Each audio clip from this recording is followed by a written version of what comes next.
할렐루야. 하나님께 영광의 박수를 올려드리겠습니다. 자, 오늘 우리에게 주신 하나님 말씀은 요한복음 6장 53절로 57절 말씀입니다. 요한복음 6장 53절로 57절 말씀입니다. 제가 봉독하겠습니다. 예수께서 이르시되 내가 진실로 진실로 너희에게 이르노니 인자의 살을 먹지 아니하고 인자의 피를 마시지 아니하면 너희 속에 생명이 없느니라. 내 살을 먹고 내 피를 마시는 자는 영생을 가졌고 마지막 날에 내가 그를 다시 살리리니 내 살은 참된 양식이요 내 피는 참된 음료로다. 내 살을 먹고 내 피를 마시는 자는 내 안에 거하고 나도 그의 안에 거하나니 살아계신 아버지께서 나를 보내심에 내가 아버지로 말미암아 사는 것 같이 나를 먹는 그 사람도 나로 말미암아 살리라. 아멘. 자, 우리 사랑하는 성도님들, 예수 그리스도와 연합하는 그 은혜와 하나님의 사랑이 그대로 우리 성도님들의 이 모습 이대로 성도님들에게 임할 줄로 믿습니다. 무슨 말이냐면 우리 주 예수 그리스도와 연합하지 아니하면 믿음으로 의롭다 하는 칭의도 없고 믿음으로 의롭다 칭함을 받은 자의 성화도 없습니다. 우리가 그리스도와 연합함으로 무럭무럭 성장해서 예수 그리스도를 닮아가는 거예요. 그걸 성화라고 하죠. 그런데 여기서 예수 그리스도의 살을 먹고 피를 마시라 하신 그 말씀이 바로 연합하라, 그걸 말씀하시는 거예요. 그런데 오늘 이제 이 성경이 가르치는 또 기독교의 역사가 증언하는 예수 그리스도와 연합하는 것을 우리 눈으로 보고 직접, 이게 무슨 광고 같죠? 씹고 맛보는 그것이 성찬입니다. 그래서 이 성찬의 깊은 의미를 오늘 제가 설교를 통해서 하나님 말씀을 선포할 텐데, 그 안에는 무슨 의미가 담겨 있냐면 예배의 본질 그리고 교회의 본질이 담겨 있어요. 그래서 자, PPT를 먼저 보여주시면, 자, 이게 초기 교회는 예배를 어떻게 드렸냐? 그러면 사도행전 2장 42절에 자, 제가 이제 38절부터 42절을 봉독할 텐데, 자, 베드로가 이르되 너희가 회개하여 각각 예수 그리스도의 이름으로 세례를 받고 죄 사함을 받으라. 그리하면 성령의 선물을 받으리니 이 약속은 너희와 너희 자녀와 모든 먼데 사람 곧 주 우리 하나님이 얼마든지 부르시는 자들에게 하신 것이라고. 그러니까 자, 회개하고 세례를 받은 사랑하는 성도들에게 하나님께서 은혜로 주시는 게 뭐예요? 성령 하나님께서 확 사로잡아 버리신다 그 말이에요. 그래서 성령께서 내주하시는 그 영광의 성도로 변신, 이거예요. 그런데 여기서 또 여러 말로 확증하며 권하여 이르되 너희가 이 패역한 세대에서 구원을 받으라 하니, 그럼 이런 사람을 뭐라고 부르는 거예요? 중생하였다, 다시 태어났다. 그러니까 성령께서 역사하지 않으시면 중생할 수가 없어요, 그 얘기예요. 그래서 그 말을 받은 사람들은 세례를 받음에 이날에 신도의 수가 3,000이나 더하더라. 그들이 사도의 가르침을 받아 서로 교제하고 떡을 떼며 오로지 기도하기를 힘쓰니라. 아멘. 그러니까 여기서 핵심이 어디냐면 사도의 가르침이에요. 이게 말씀이죠. 그리고 서로 교제하고 떡을 떼며 기도하는 공동체, 그게 교회입니다. 그러니까 떡을 떼려고 모였어요.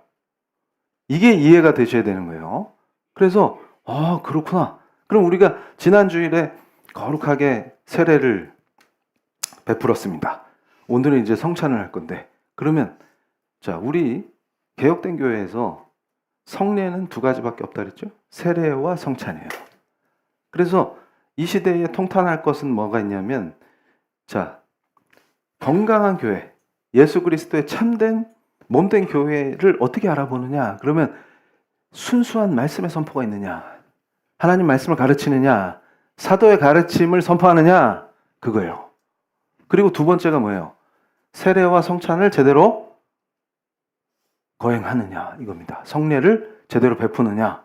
그런데 지금 이제 이게 시대가 변하니까 말씀 중심의 예배가 맞죠. 그게 참다운 성경의 가르침인데 성찬을 멸시한다.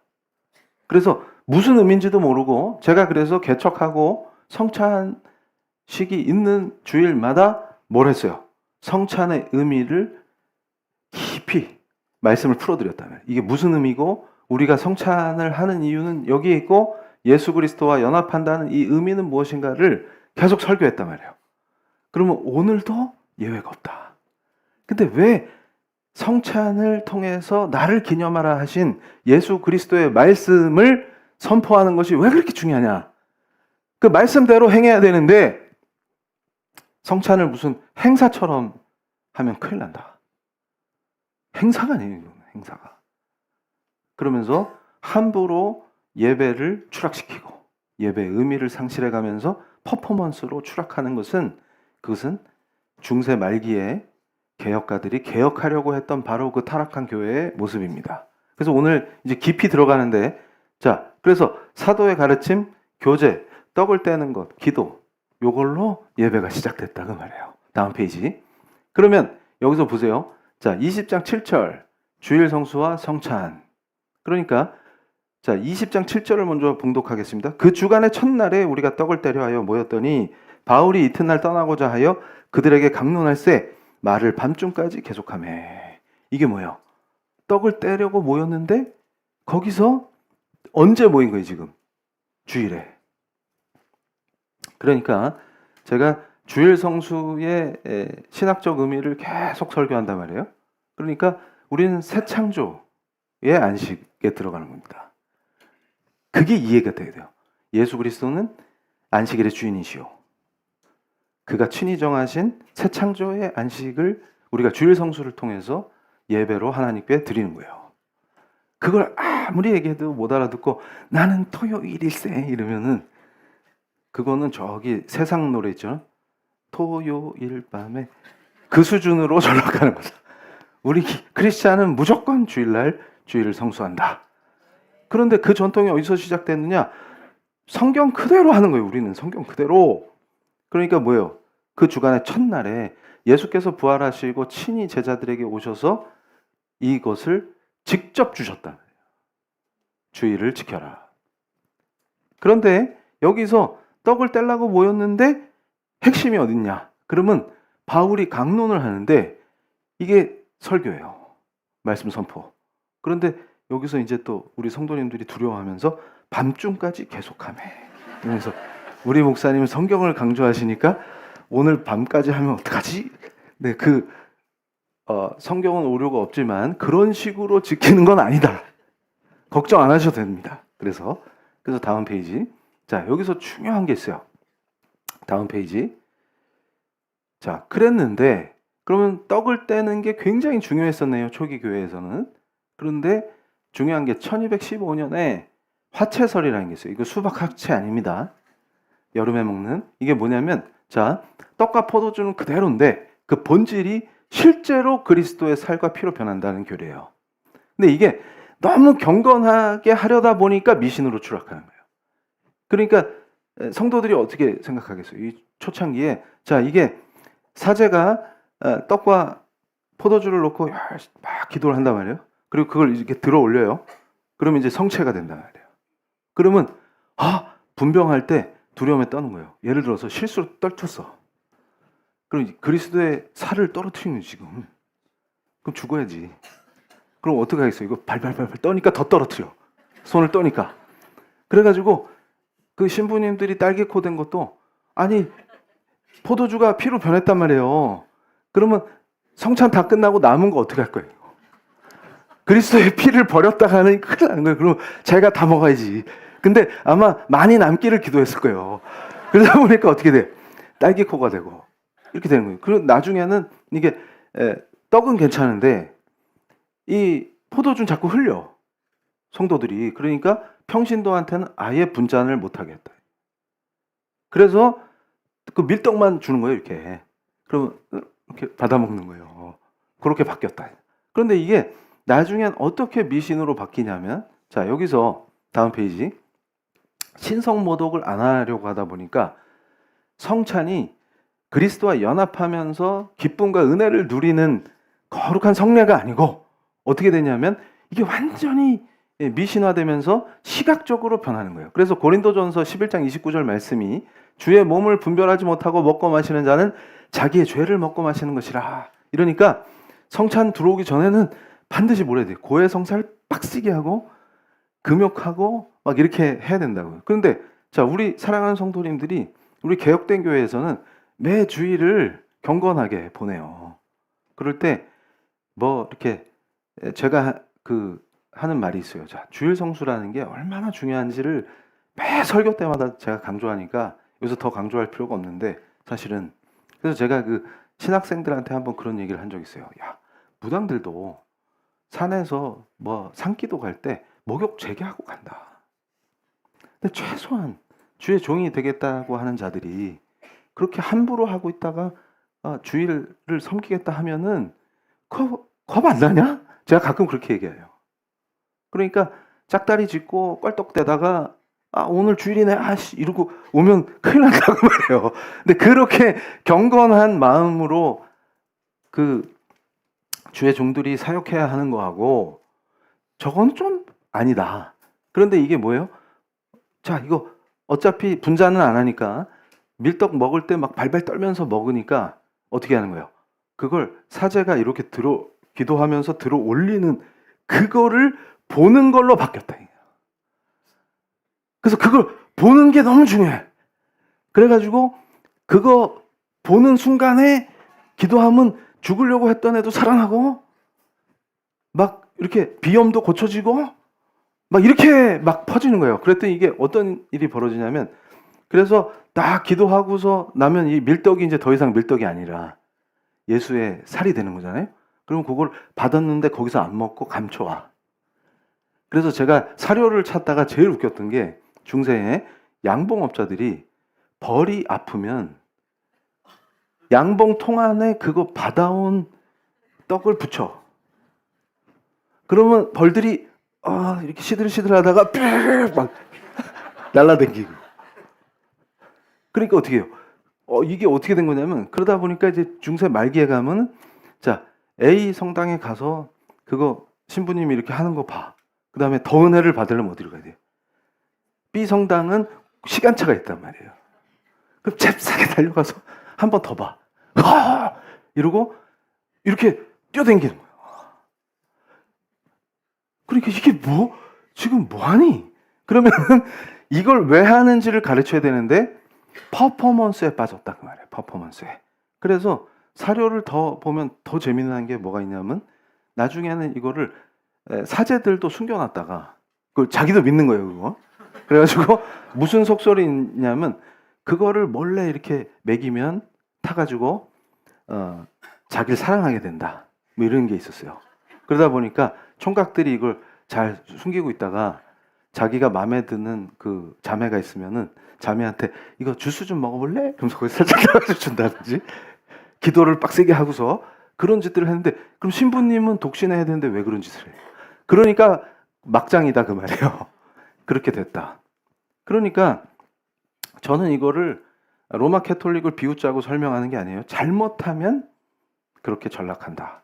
그래서 제가 또 하는 말이 뭐냐면 우리가 감히 비웃으면서 중세 말기에 타락한 교회의 모습을 설명하면서 계속해서 그 로마 캐톨릭을 비웃을 자격이 있느냐? 저는 거꾸로 그렇게 물어요. 그러니까 예를 들어서 예배를 신사도 무당이 퍼포먼스하는 굿판으로 바꿔놓고서는 누가 누굴 비웃습니까? 무슨 얘기냐면 우리가 개혁한 것과 같이 그들도 내부적으로 엄청난 개혁을 했단 말이에요. 그런데 함부로 떠들어요. 그래서 제가 그럽니다. 그 신사도 굿이나 멈춰라. 그게 오히려 현대파는 신사도 굿판이 더 미신 아니에요? 그런데 중요한 원리가 있어요. 자, 여기서 다음 페이지. 그래서 사제가 집전하는 기적을 구경하는 스펙타클 쇼로 전락해버리고 예배 본질이 사라지고 지금 현대 개신교에서는 신사도 무속인이 보여주는 쇼로 전락해버리고 그럴 때 그 말이에요. 그래서 아니 그러면 우리 성도님들이 궁금하시니까 제가 하나 더 설명해 드리면, 목사님 가운은 왜 입습니까? 그러면 그게 제가 충격받았던 게 뭐냐면, 교회에서 뭘 아는 분을 만날 수가 없어요. 그럼 목사가 가운은 왜 입는데 그거를 아는 분을 만날 수가 없어요. 목사들도 몰라요. 근데 입어요. 그래서 이게 도대체 무슨, 그래서 제가 부르짖는 건 주여밖에 없어요. 그래서 주여, 이게 도대체 어떻게 돼? 그러니까 뭐냐면 본인이 가운을 입고 뭘 한단 말이에요. 근데 그 가운이 뭔 의미요? 그걸 몰라요. 그래서 로마 캐톨릭처럼 치장하는 걸로 착각하면 안 돼요.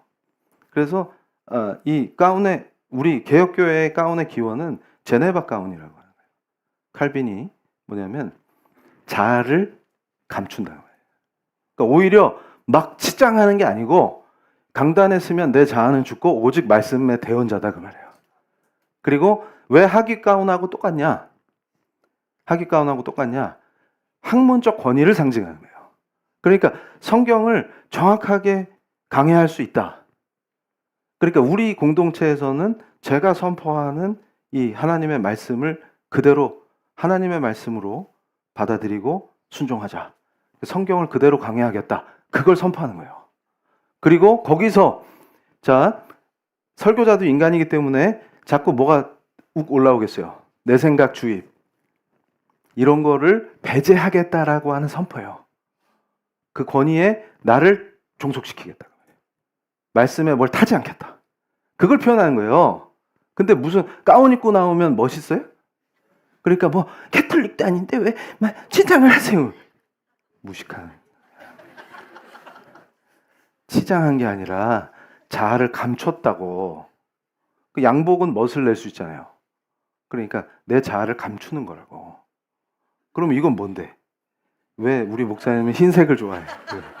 이건 거룩한 성결을 주님이 그 피로 씻으셔서 저와 우리 사랑하는 성도님들은 눈같이 희게 되셨죠? 믿습니까? 그걸 표현하는 거예요.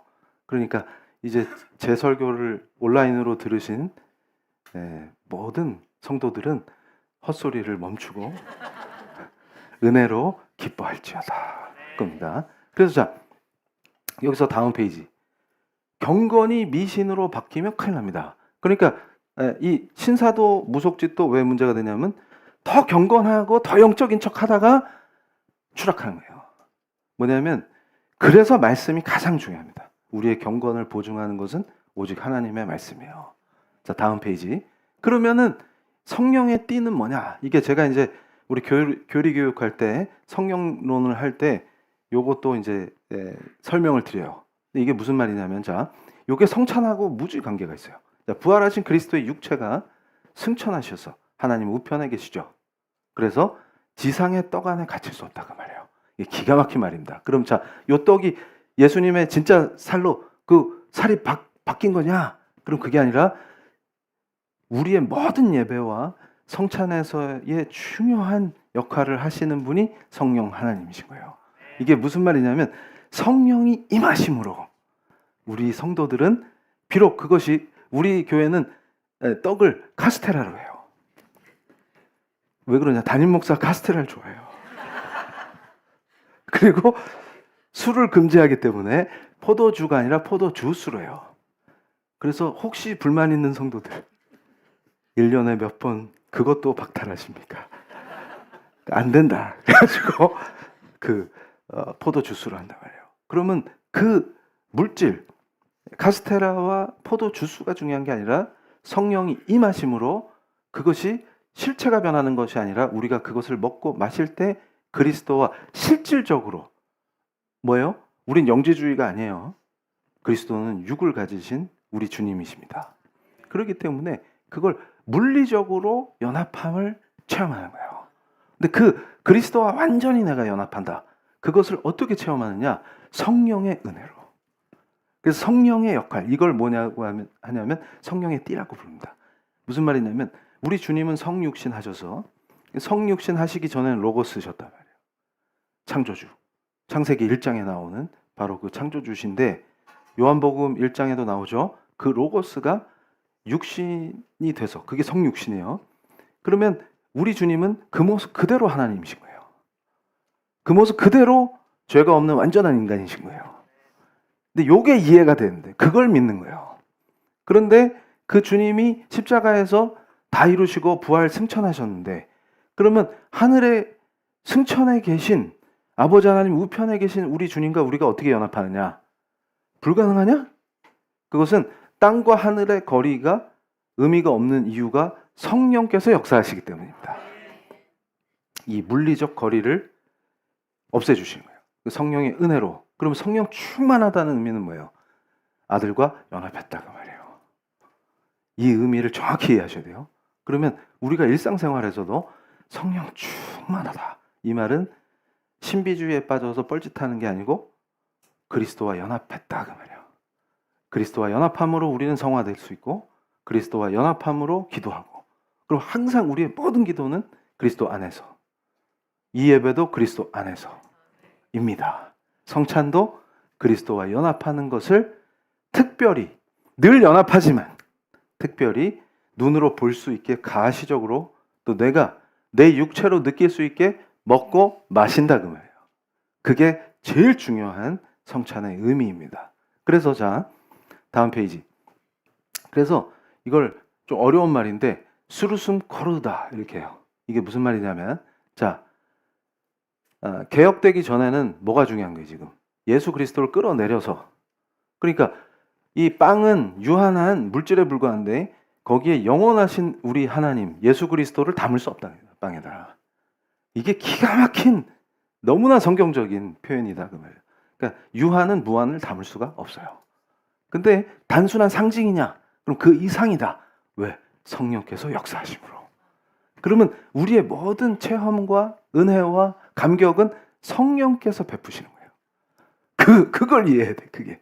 그러면 저 멋있는 말은 뭐냐면, 자, 개혁 전에는 뭐에 집중한 거예요? 하강. 승천에 계신 예수 그리스도를 여기로 끌어내려서 빵에 임하게 하는 게 핵심이면, 우리는 거꾸로 그 과정을 통해서 그리스도와 연합함으로 우리의 마음을 하늘 보좌에 올려드리는 게 핵심이다. 그럼 우리 사랑하는 성도님들이 설교 후에 성찬을 할 때, 자, 배병을 받았다. 그럼 분병할 때 그걸 받았다. 그러면 어떤 마음이에요? 그걸 먹음으로 그리스도와 연합함으로 나의 모든 이 마음을 하늘로 올려드리는 거예요. 그게 이해가 돼요. 그러면 지상에서 드리는 우리의 예배는 요한계시록에 그대로 게시되어 있는 하늘 보좌의 예배에 참여합니다. 제가 그랬죠. 그 원리가 동일한 거예요. 우리 땅에서 예배하지만 우리의 예배는 하늘 보좌에 올려집니다. 그러니까 항상 우리는 뭐예요? 하강이 아니라 상승이다. 이게 중요한 거예요. 자, 그럼 다음 페이지. 그래서 그리스도를 떡과 포도주 아래에서 찾으려 하지 말고, 그러니까 그 물질 밑에 그리스도 어디 계시지? 하고 찾지 말고 우리의 마음을 하늘로 들어 올려야 된다 이거예요. 그래서 그곳에서 우리는 성령의 능력을 통해 그리스도의 살과 피에 참여함으로 참으로 참여하게 됩니다. 연합하게 됩니다. 그 말이에요. 그러니까 개혁 전의 모습에서 제일 중요한 게 뭐예요? 사제가 위로 들어 올리는 퍼포먼스가 중요했다면, 지금 우리는 뭐예요? 성령의 은혜 아래서 우리 마음이 들어 올려지는 게 중요하다. 떡을 드는 게 중요한 게 아니라 우리 마음을 들어 올려서 주님께 바치는 게 중요하다. 그러려면 전제가 뭐예요? 그리스도와 연합해야 한다. 그 말이에요. 자, 다음 페이지. 그래서 이 신비한 연합을, 성찬의 목적은 그리스도와의 신비적 연합이에요.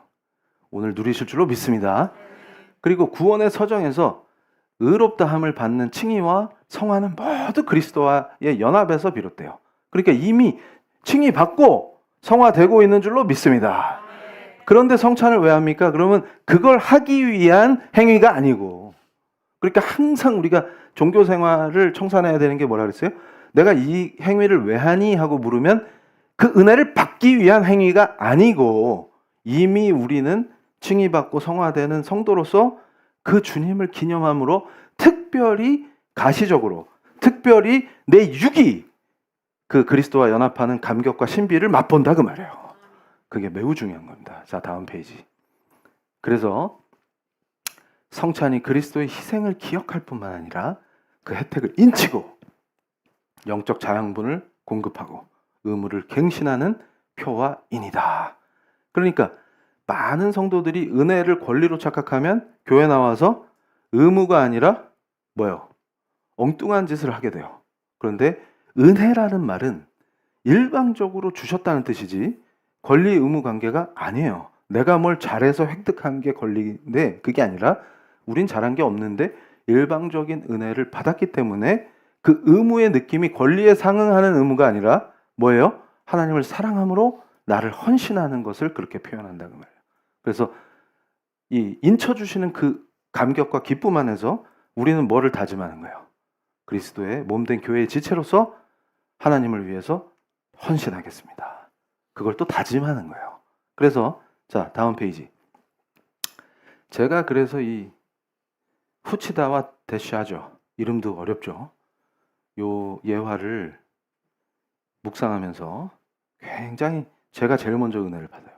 왜냐하면 저걸 우리 사랑하는 성도님들한테 말씀을 드려야 되겠다. 그게 뭐냐면 자, 전쟁에서 적으로 만난 사람들이 그리스도와 연합한다는 의미가 뭐냐? 결국은 그 일본의 나고야 교회, 데사저가 세운 교회예요. 거기서 둘이 성찬의 은혜를 누리는 거예요. 이게 진정한 성찬의 의미다 그 말이에요. 그래서 이게 뭔 얘기냐? 그러면 자, 다음 페이지를 보여주시면 자, 제이콥 데샤저라는 분은 뭐냐면 미군이에요. 미군 장교인데 폭격수였어요.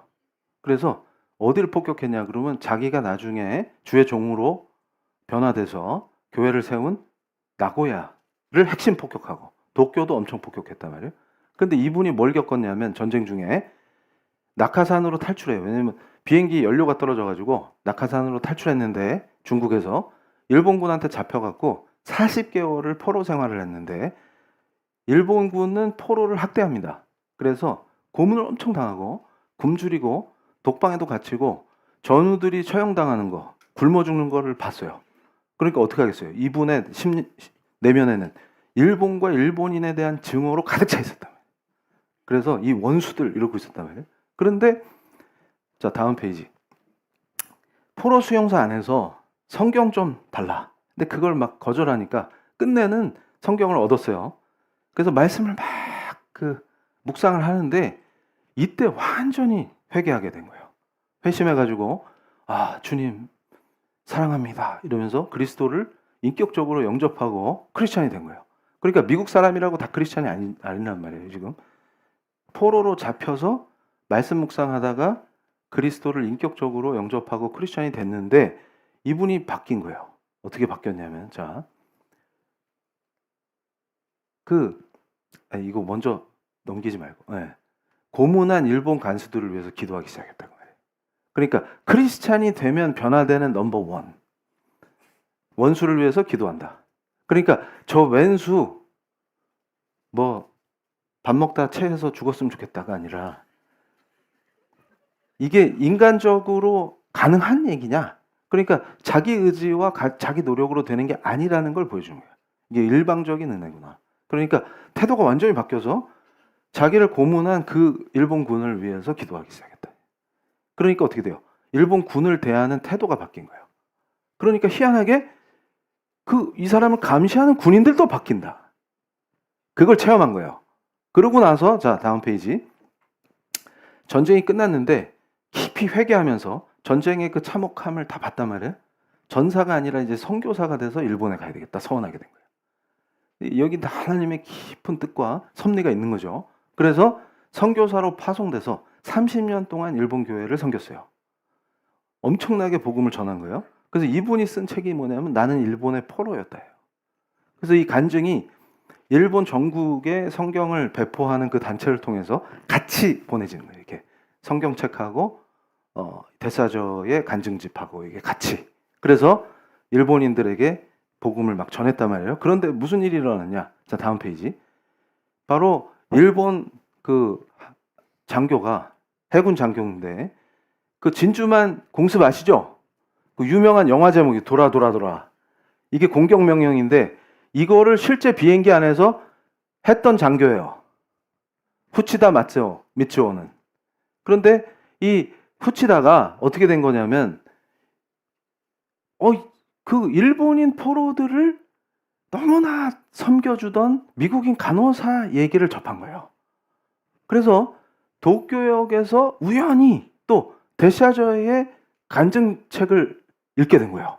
이게 무슨 말이냐면 일본군은 포로를 학대했는데 거꾸로 일본 포로들을 돌봐주는 간호사 선생님이 진짜 백의의 천사처럼 막 학대하고 나쁘게 하는 게 아니라 되게 잘해주는 거예요. 근데 이분이 누구냐 그랬더니 나중에 알고 보니까 크리스찬이었다. 이 간호사 선생님이 독실한 크리스찬인데 일본군을 너무나 잘해준 거예요. 아껴주고 기도해주고 이러니까 도대체 뭐지? 자기들은 학대했는데 저분은 왜 저러지? 여기서 이제 예수 믿는다는 게 뭐지? 하고 딱 꽂힌 거예요. 그러고 있다가 도쿄역 근처에서 대샤저가 쓴 간증집을 우연히 받게 돼가지고 읽게 됐는데 거기서 이분이 확 충격을 받은 거예요. 뭐지? 예수가 누구지? 이렇게 된 거예요. 그리고 분명히 이 두 사람은 뭐예요? 원수죠. 그런데 어떤 일이 벌어지냐면 자 다음 페이지. 성경과 예수 그리스도의 복음을 더 깊이 탐구하게 된 거예요. 이분이 일본군 장교가. 그래서 결국은 어떻게 됐어요? 회심하게 된다. 아, 그리스도는 참된 하나님이시오. 구주시구나. 그리스도가 아니면 인간에게 구원은 없구나. 이렇게 깊이 주님을 영접하고 신앙 고백을 하고 그럼 이분의 인생은 앞으로 어떻게 되냐? 다음 페이지. 자, 결국은 주의 종이 됩니다. 후치다도. 그래서 어떻게 되는 거야? 자기도 간증을 해요. 진주만에서 갈보리까지 해요. 진주만 공습했던 그 장교에서 뭐예요? 이제는 갈보리로 가는 예수 그리스도를 사랑하는 주의 종이 됐다. 그래서 이 진주만에서 갈보리까지가 또 수많은 사람에게 복음을 전하는 도구가 됐어요. 그런데 50년대 초에 후치다가 나고야에 가서 대샤저를 찾아간 목사님을. 그래서 야, 저도 회심했습니다. 이렇게 된 거예요. 그래서 이 두 사람이 원수였는데 전쟁터에서 만났으면 서로 총을 쐈을 거 아닙니까? 그런데 그게 아니라 그리스도 안에서 형제로 서로를 사랑하는 형제님 이렇게 부르게 됐다고 말해요. 그러면서 그 데사저 목사님이 치무하는 교회에서 함께 성찬을 할 때 그리스도와 완전히 연합함으로 두 사람은 그리스도 안에서 형제가 되었다. 놀라운 역사입니다. 그래서 우리 그리스도의 복음은 국적을 초월하고 인종을 초월하고 모든 한계를 극복하고 그리스도 안에서 형제 자매로 만드시는 놀라운 은혜의 역사예요. 그래서 그 십자가의 보혈이 얼마나 귀하냐. 귀하고도 또 귀하다. 그거예요. 그래서 이 시대에 복음을 변질시키는 것을 저는 견딜 수가 없다고 말해요. 무언가를 증오하게 하고 무언가를 파괴하게 하고 그것은 복음이 아닙니다. 뭐예요? 우리는 인종을 초월하고 국적을 초월하고 자, 죄된 세상 아직 예수 그리스도께서 다시 오지 않으셨기 때문에 이 땅엔 전쟁도 있을 수 있고 여러 가지 범죄와 악한 행위들이 일어나기 때문에 군대와 경찰도 필요해요. 그리고 악한 적이 공격하면 우리가 방어 전쟁도 해야 됩니다. 그러나 진짜 하나님 나라는 그래서 제가 늘 성경을 해석할 때 뭘 가르칩니까? 이미 그러나 아직이에요. 예수 그리스도께서 성육신 하셔서 이 땅에 오셨을 때 이미 하나님 나라가 선포되었습니다. 그게 이미예요. 그러나 완성되지 않았기 때문에 우리는 참고 인내하며 예수 그리스도와 연합할 때 참다운 하나님 나라를 맛봅니다. 그러다가 우리 주 예수 그리스도께서 다시 오실 때 그 하나님 나라는 완성돼요. 그런데 그러면 예수 다시 오시기를 기다리는 그 모든 성도들은 예수와 연합함으로 그 안에서 형제 자매가 될 수 있다. 전쟁 중엔 서로 총뿌리를 겨눴지만 예수 그리스도 안에서 형제됨으로 서로 예수 그리스도의 사랑을 표현할 수 있는 겁니다. 무슨 말이냐면 우린 인간적으로 적대시하고 전쟁할 때 적군에게 사랑한다는 말 할 수 없어요. 그리고 제가 생각해 봤어요. 데사저에 대해서. 만약에 실제로 포로로 잡혀서 눈앞에서 누군가가 나를 고문하고 내가 함께 목숨을 걸고 함께 싸웠던 전우들이 그 사람들에 의해서 목이 잘리고 그 사람들한테 학대당하다가 굶어 죽는 걸 목격했으면 용서하기 힘듭니다. 인간의 의지로 이거 불가능해요. 평생을 저주와 원한 속에서 살 수 있어요. 그리고 복수해야 되겠다. 이걸로 가득 찰 수 있어요. 그런데 오히려 예수 그리스도의 은혜는 그것을 용서하게 하심으로 자유케 하십니다. 그럼 거기에 묶여있던 거에서 다 풀려나니까 참 자유를 맛보고 거꾸로 그 주를 찬양하게 되는 거예요. 그 현실을 저주하는 게 아니라 주를 찬양하게 하십니다. 이걸 뭐라 그래요? 하나님 나라가 임했다고 하는 거예요. 그래서 그 주의 종으로 변화시키신 그 과거의 미군 장교를 그 삶에 하나님 나라가 임해버리는 거예요. 그래서 이분을 통해서 복음이 전파되면 복음을 듣고 변화된 그분의 삶에도 하나님 나라가 임합니다. 이걸 뭐라고 불러요? 하나님 나라가 확장된다고 하는 거예요. 그러면 그 일본군 장교도 마찬가지예요. 그 전쟁에 가담해서 수많은 나쁜 짓을 했겠죠. 거기다가 얼마나 많은 생명을 뺏었어요. 그런데 회개하니까 어떤 일이 벌어져요? 그 회개함으로 자기 인생을 하나님께 바치고, 그러니까 오히려 이 사람이 간증하면 훨씬 더 많은 전쟁의 고통을 겪고 가해자는 편안할 것 같습니까? 그렇지 않아요. 일본 국내에 많은 젊은이들이 엄청난 고통을 당했어요. 그리고 원하지도 않는 전쟁에 끌려가서 진짜 비참하게 죽은 젊은이들이 한둘이 아니고 폭격당해서 무너지고 그걸 재건하는 가운데에서 일본인들도 엄청난 고통을 당했단 말이에요. 그런데 도대체 이게 뭐냐 하고 인생의 회의에 빠지고 고통 속에서 허덕일 때 답은 어디 있냐? 오직 예수 그리스도다. 그 말이에요. 그래서 예수 그리스도 외에는 구원이 없습니다. 그러므로 그렇게 해서 변화된 이 두 형제가 어떻게 한 거예요? 이제 함께 사역했어요. 함께 다니면 혼자 간증하는 것보다 둘이 함께 하면 효과가 더 커져요. 왜 그럴까요?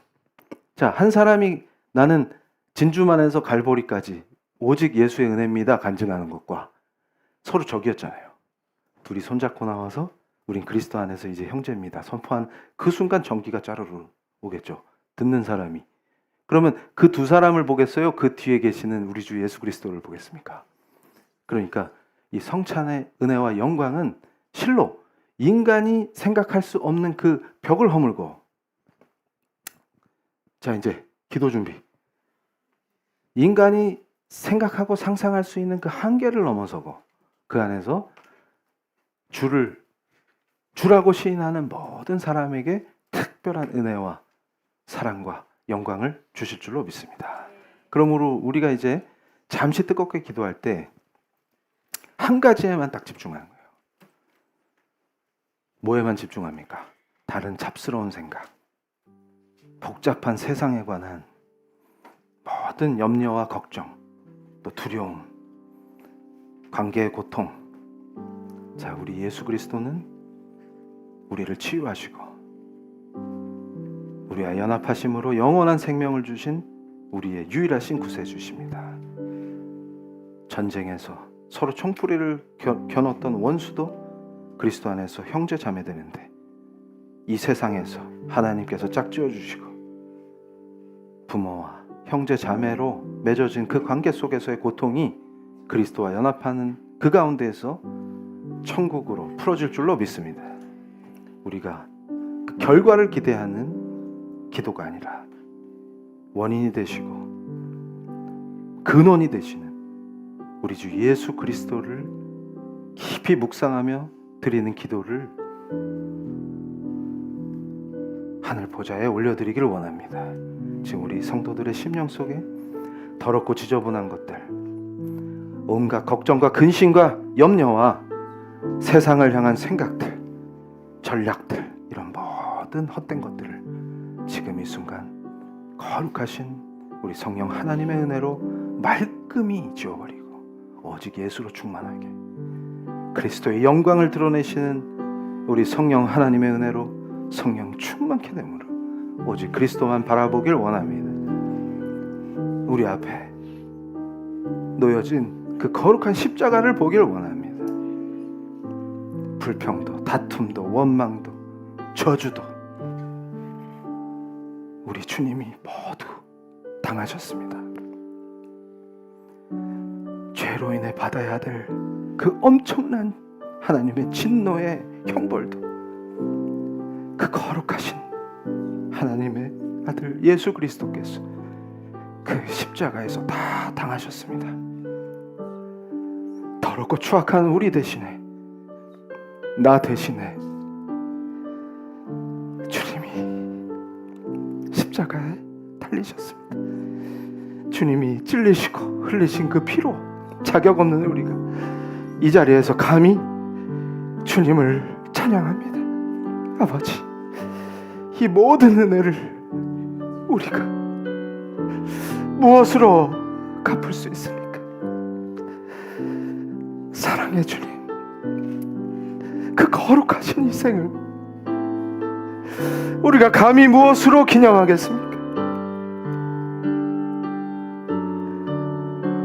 욕망과 탐욕으로 뒤덮인 우리의 인생 속에서 무엇을 더 갖겠다고 바둥거리고, 무엇을 더 획득하겠다고, 누굴 밟고 일어서겠다고 날마다 기도하면서도 욕망을 이루는, 내 욕망을 이루기 위한 모든 더러운 기도를 기도라고 생각했던 그 악을 주님 이 자리에서 거룩하신 십자가 앞에 회개하길 원합니다. 주님 용서하여 주시옵소서. 십자가의 거룩하신 은혜, 그 공로를 바라볼 때 우리가 우리의 옷을 찢고 죄를 뒤집어 쓰며 주님 앞에 나와 회개하길 원합니다. 주님, 우리의 용서하여 주시옵소서. 거룩하신 예수 그리스도, 우리 왕 되신 주님을 바라보길 원합니다. 모든 죄와 저주와 그 징벌을 혼자 짊어지시고 십자가에서 죽으심으로 우리를 구원하신 나의 주님과 이제 간절한 기도 속에서 연합하길 원합니다. 주님, 우리 인생의 십자가를 두려움 없이 지게 하시고 예수 그리스도의 뒤를 따르게 하여 주시옵소서. 부활하신 예수 그리스도의 생명으로 살게 하여 주시옵소서. 이제는 과거의 내가 아니라 이 예배를 통하여 한 번 더 인쳐주시는 그 은혜를 누리며 이제 새로운 피조물로 새 창조의 놀라운 은혜와 하나님 나라의 영광을 보게 하여 주시옵소서. 더 이상 과거의 상처와 눌림에 빠져서 허덕이며 예배를 멀리하고 기도를 등한시했던 그 과거를 완전히 정상케 하시며 지금 이 순간의 결단으로 영원한 생명을 누리게 하여 주시옵소서. 우리가 주님 부르고 기도하실 때 간절히 십자가와 부활에 우리 왕 되신 주님을 따르길 원합니다. 주여, 우리를 다스려 주시옵소서. 주님 부르시겠습니다. 주여!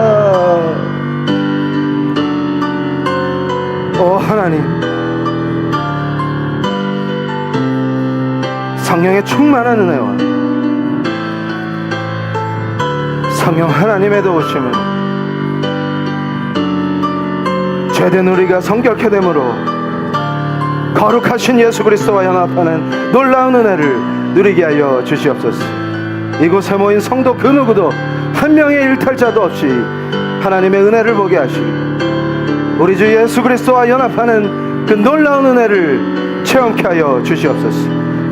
영광이 있을지어다 주의 은혜와 그 거룩하신 공로와 사랑으로 우리가 예수 그리스도와 하나 되길 원합니다. 세상의 모든 더러운 것들이 이제 우리가 세상의 신을 벗고 예수 그리스도의 거룩하신 은혜로 대제사장 되시는 완전한 제사로 우리가 지성소에 들어가길 원합니다. 하나님 아버지, 우리를 기뻐하시며 아버지께 올려드리는 우리의 모든 예배가 하늘 보좌에 상달되게 하실 줄로 믿습니다. 성령 충만한 가운데에서 거룩하신 우리 주 예수 그리스도와 연합하는 영광을 보게 하시며 날마다 성화되는 예수 그리스도의 특별한 인도하심과 우리 주 예수 그리스도의 도우심과 우리 주 예수 그리스도의 사랑이 우리의 삶에서 나타나게 하여 주시옵소서. 이제는 내 자아가 완전히 십자가에서 죽게 하시고 예수 그리스도의 인격으로 변화되게 하시며 더욱더 충만한 사랑과 은혜로 우리가 세상과 죄를 이기게 하시며 예수 그리스도와 하나 되게 하여 주시옵소서. 오 하나님 감사합니다. 자, 종이 기도할 때 한마음 한뜻으로 함께 기도하시겠습니다. 아버지 하나님 감사합니다. 거룩한 성찬의 은혜를 누리게 하시고 성령의 특별하신 인치심과 예수 그리스도를 기념하는 가운데 허락하시는 그 놀라운 그리스도와의 연합을 이곳의 성도들이 모두 누리게 하여 주시옵소서. 우리의 이 예배가 하늘 보좌에 상달된 줄로 믿습니다. 특별한 은총으로 이곳에 모인 성도들의 머리에 친히 성령께서 인쳐 주시옵소서. 예수 그리스도의 이름으로 기도합니다. 아멘. 자, 이제 우리가 성찬위원들은 앞으로 나오시고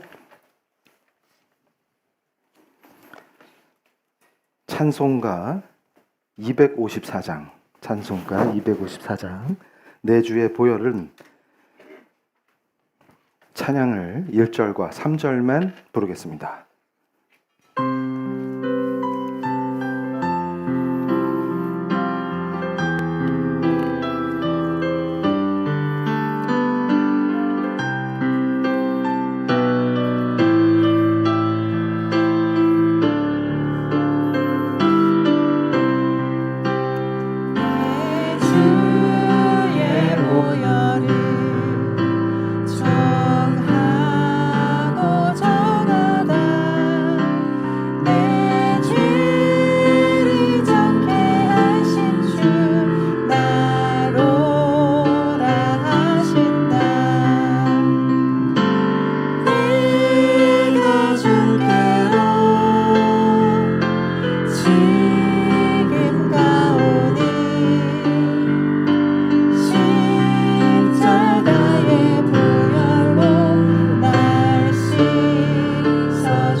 제가 성만찬의 말씀을 봉독하고 나면 선포하면 우리 성찬위원들이 분병하시겠습니다.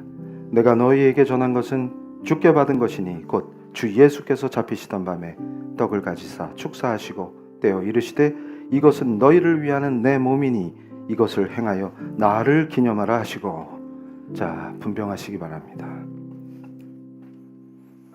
분병하는 동안 제가 말씀을 봉독하겠습니다. 아멘.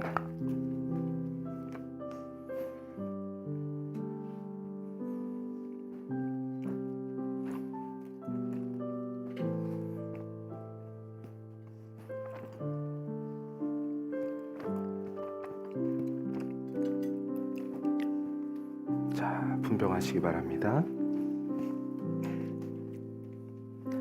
이튿날 바다 건너편에 서 있던 무리가 배 한 척 외에 다른 배가 거기 없는 것과 또 어제 예수께서 제자들과 함께 그 배에 오르지 아니하시고 제자들만 가는 것을 보았더니, 그러나 디베랴에서 배들이 주께서 축사하신 후 여럿이 떡 먹던 그곳에 가까이 왔더라. 무리가 거기에 예수도 안 계시고 제자들도 없음을 보고 곧 배들을 타고 예수를 찾으러 가버나움으로 가서 바다 건너편에서 만나 라비여 언제 여기 오셨나이까 하니, 예수께서 대답하여 이르시되 내가 진실로 진실로 너희에게 이르노니 너희가 나를 찾는 것은 표적을 본 까닭이 아니요 떡을 먹고 배부른 까닭이로다. 썩을 양식을 위하여 일하지 말고 영생하도록 있는 양식을 위하여 하라. 이 양식은 인자가 너희에게 주리니 인자는 아버지 하나님께서 인치신 자니라. 그들이 묻되 우리가 어떻게 하여야 하나님의 일을 하오리까?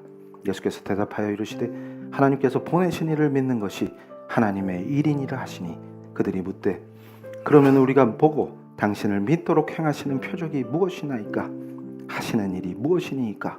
기록된 바 하늘에서 그들에게 떡을 주어 먹게 하였다 함과 같이 우리 조상들은 광야에서 만나를 먹었나이다.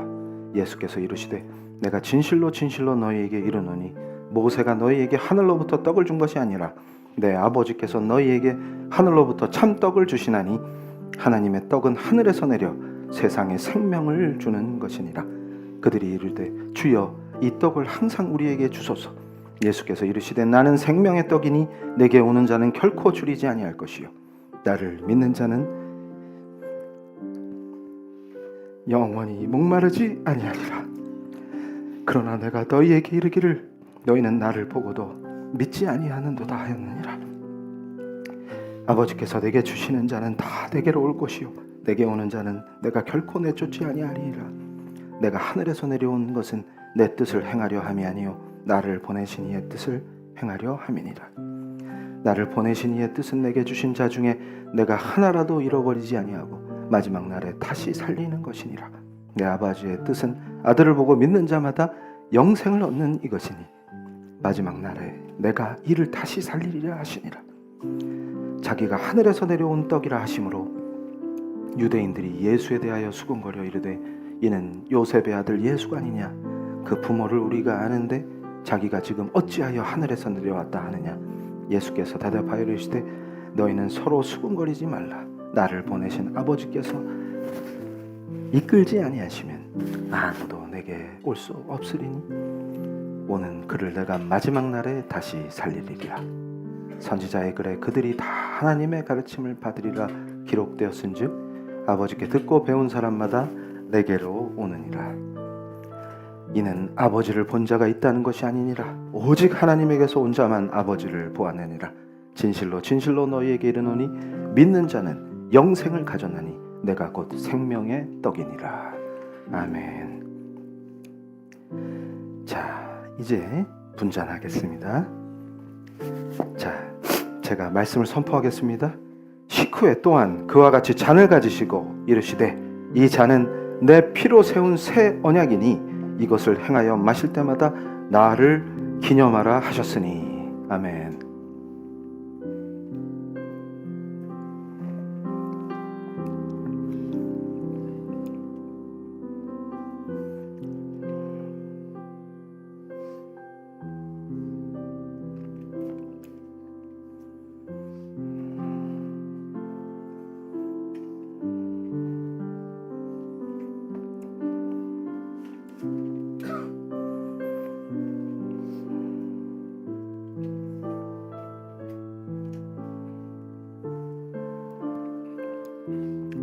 너희 조상들은 광야에서 만나를 먹었어도 죽었거니와 이는 하늘에서 내려오는 떡이니 사람으로 하여 먹고 죽지 아니하게 하는 것이니라.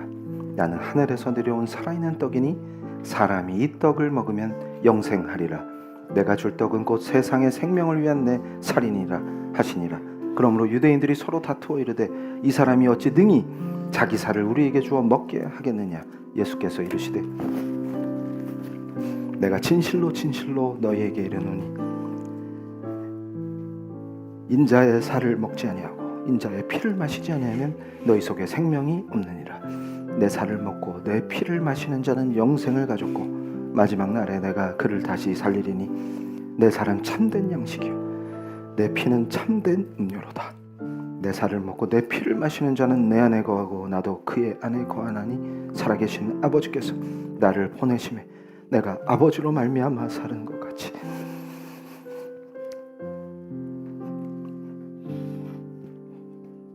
나를 먹는 그 사람도 나로 말미암아 살리라.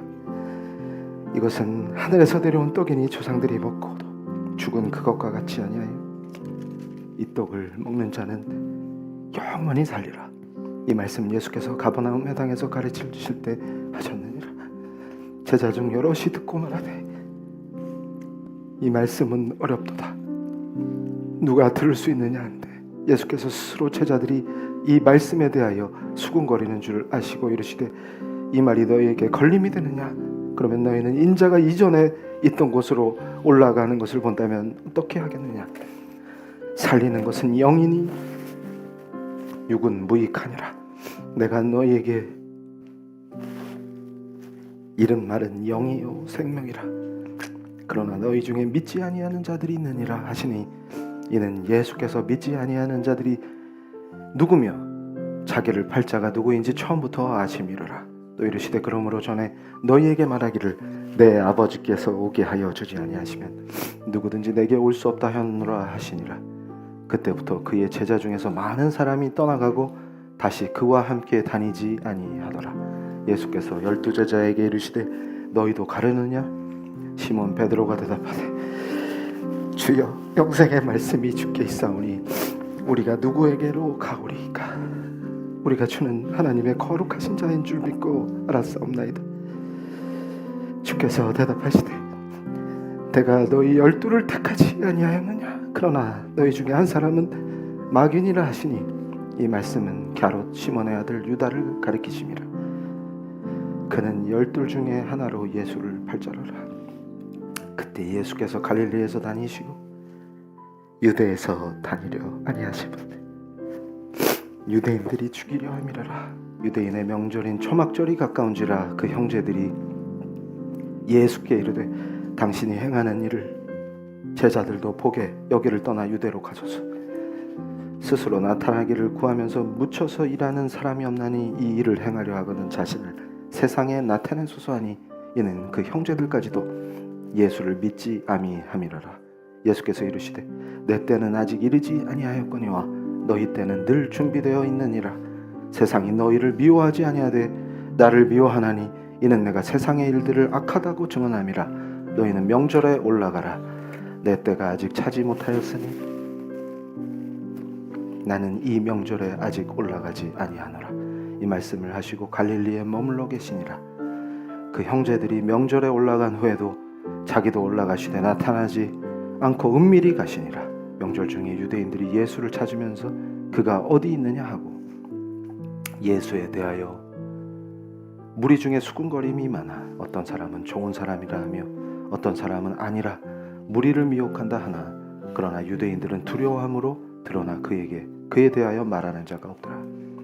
이미 명절의 중간이 되어 예수께서 성전에 올라가 이르시되 유대인들이 놀랍게 여겨 이르되 이 사람은 배우지 아니하였거든 어떻게 그를 아느냐 하니, 예수께서 대답하여 이르시되 내 교훈은 내 것이 아니요 나를 보내신 이의 것이니라. 사람이 하나님의 뜻을 행하려 하면 이 교훈이 하나님께로부터 왔는지 내가 스스로 말함인지 알리라. 스스로 말하는 자는 자기 영광만 구하되 보내신 이의 영광을 구하는 자는 참되니 그 속에 불의가 없느니라. 모세가 너희에게 율법을 주지 아니하였느냐? 너희 중에 율법을 지키는 자가 없도다. 너희가 어찌하여 나를 죽이려 하느냐? 무리가 대답하되 당신은 귀신이 들렸도다.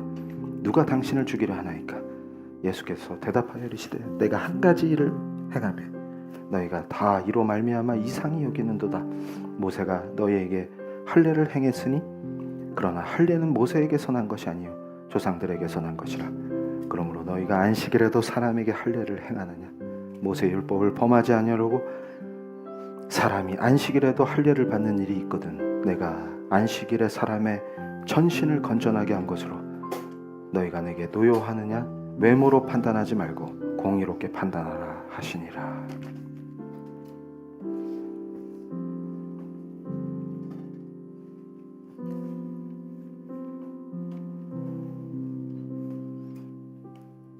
자, 이제 말씀을 봉독하고 내가 너희에게 전한 것은 주께 받은 것이니 곧 주 예수께서 잡히시던 밤에 떡을 가지사 축사하시고 떼어 이르시되 이것은 너희를 위하는 내 몸이니 이것을 행하여 나를 기념하라 하시고 식후에 또한 그와 같이 잔을 가지시고 이르시되 이 잔은 내 피로 세운 새 언약이니 이것을 행하여 마실 때마다 나를 기념하라 하셨으니 너희가 이 떡을 먹으며 이 잔을 마실 때마다 주의 죽으심을 그가 오실 때까지 전하는.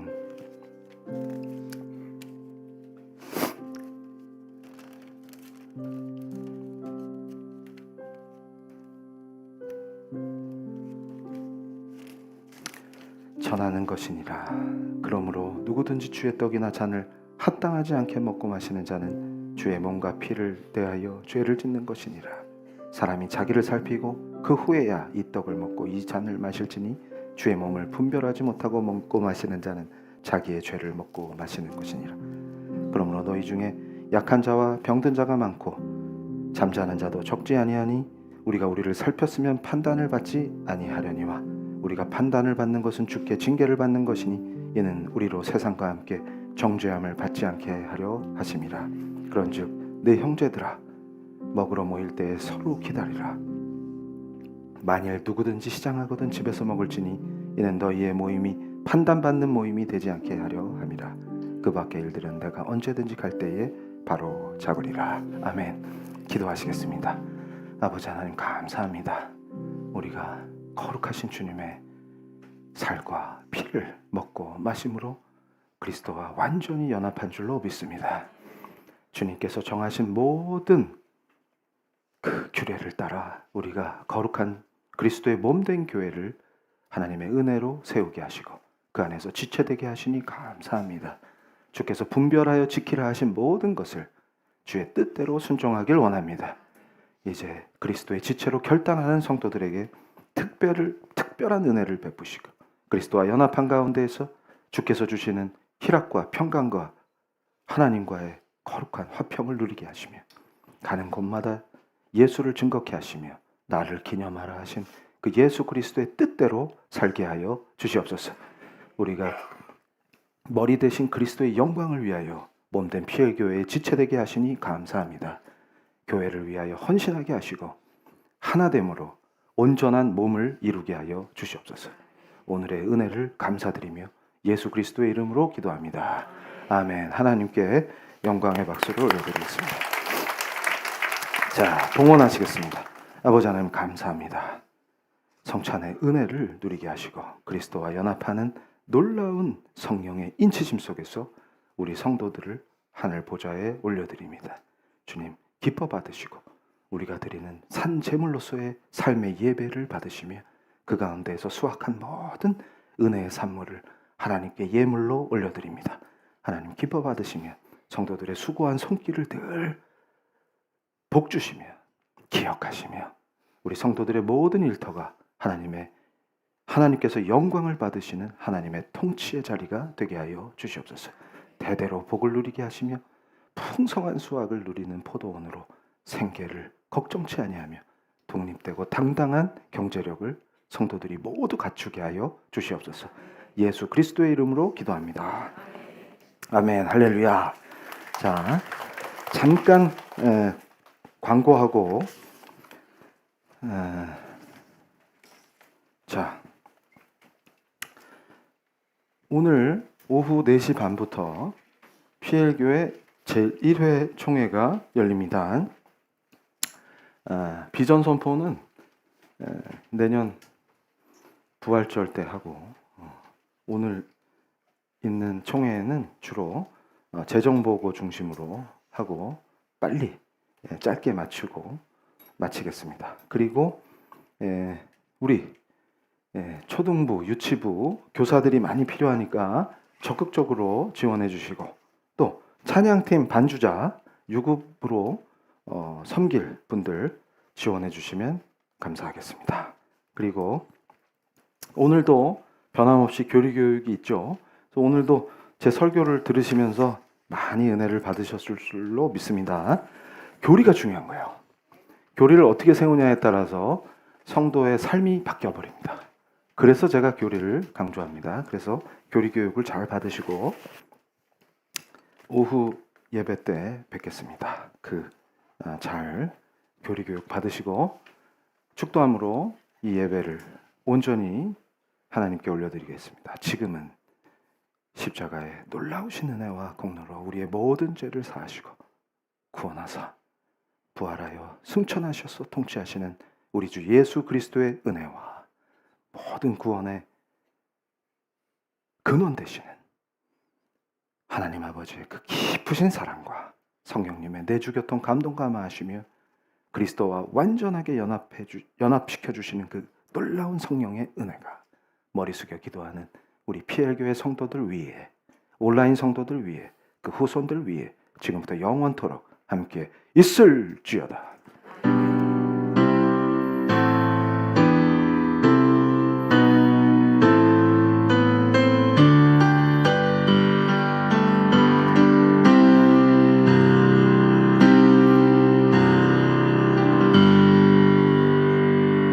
자, 할렐루야. 오후에 뵙겠습니다.